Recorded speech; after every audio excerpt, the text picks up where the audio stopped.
깡통전세와 보호대책, 서울 외곽, 오래된 빌라 단지가 늘어서 있는 골목. 민호와 지연 부부는 한 손에 아이를, 다른 손에는 짐을 들고 좁은 계단을 올라가고 있었다. 여보, 여기 괜찮아 보이지 않아? 햇볕도 잘 들어오고 방도 3개나 있고 우리 수연이 키우기 딱이야. 지연이 설레는 목소리로 말했다.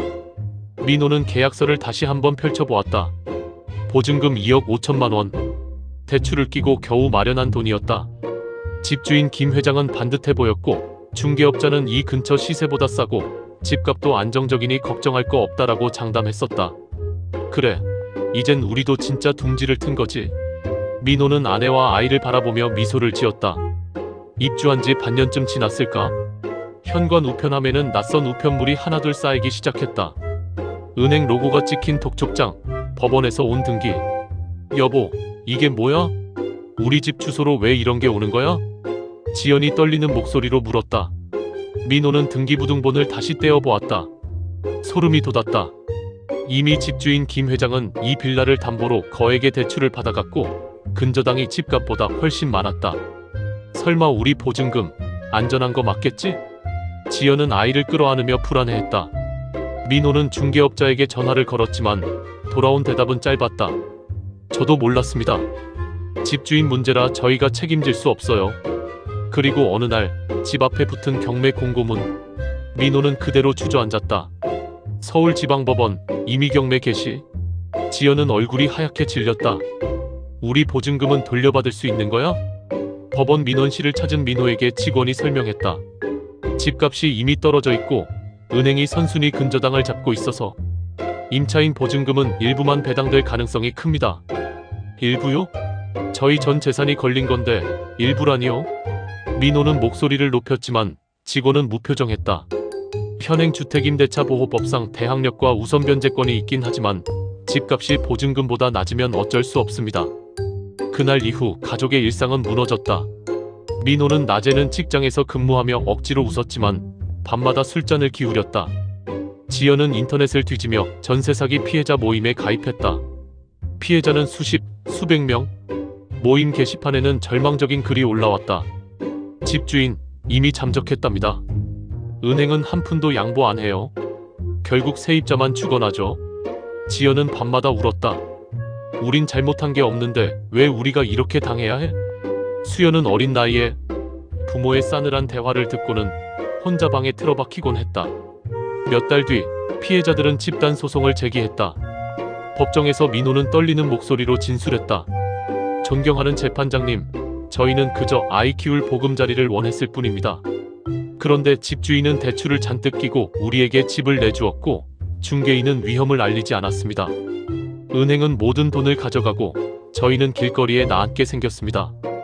판사는 고개를 끄덕였지만 판결은 차가웠다. 집주인에게 배상 책임이 있으나 채무불이행 상태로 실질적 변제 가능성은 낮습니다. 은행의 근저당은 우선권을 갖습니다. 민호는 고개를 떨궜다. 결국 법은 아무것도 지켜주지 않았다. 시간이 흐르며 피해자들은 국회 앞에서 모였다. 현수막에는 붉은 글씨로 적혀 있었다. 주택임대차보호법은 누구를 위한 법인가? 세입자는 보호받지 못한다. 지연은 떨리는 손으로 마이크를 잡았다. 저는 5살 아이를 키우는 엄마입니다. 보증금 2억 5천만 원이 하루아침에 사라졌습니다. 은행은 먼저 돈을 가져가고 집주인은 잠적했습니다. 법은 우리를 지켜주지 않았습니다. 군중 속에서 울음소리가 터져나왔다. 피해자들의 분노와 슬픔은 하나로 모였다. 국회에서는 뒤늦게 특별법 제정 논의가 시작됐다. 전세보증보험 의무화, 임대인 대출 규제 강화, 피해자 구제 절차 마련. 그러나 회의실 속 정치인들의 목소리는 느렸다. 재정 부담이 크다. 시장에 혼란을 줄 수 있다. 민호는 TV 뉴스를 보며 주먹을 움켜쥐었다. 우리가 무너지는 동안 저 사람들은 말만 하고 있네. 경매가 끝나고 민호네 가족은 보증금의 절반도 돌려받지 못했다. 결국 더 좁은 전세집으로 이사해야 했다. 빚은 남았고 삶은 무거워졌다. 그러나 지연은 여전히 피해자 모임에서 활동하며 목소리를 냈다.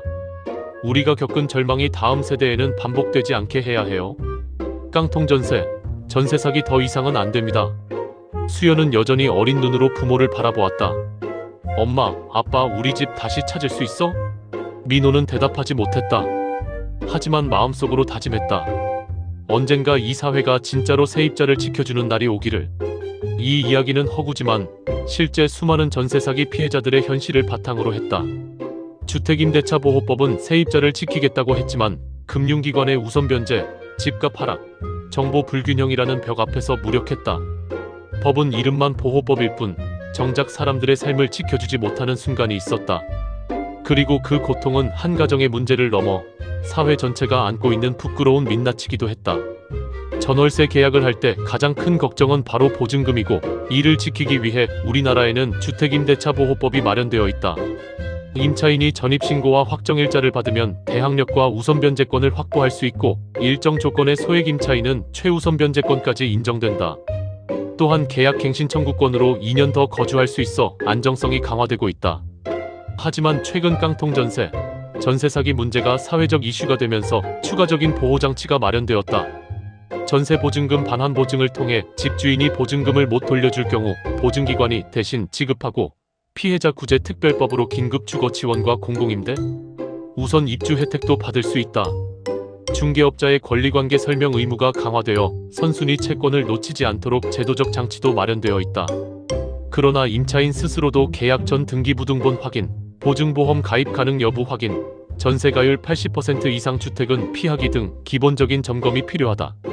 계약 시에는 반드시 확정일자와 전입신고를 완료해야 하며, 계약 후에도 등기부를 정기적으로 확인하는 것이 필요하다.